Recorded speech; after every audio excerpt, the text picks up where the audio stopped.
Salut!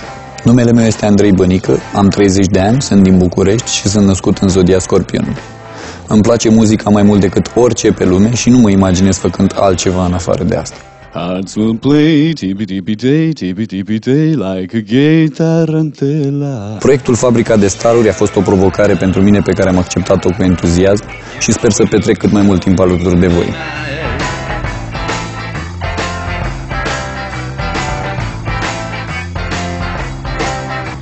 Sunt un tip cu un deosebit simț al umorului și motorul meu în viață este fii copil toată viața, dar fii serios când trebuie.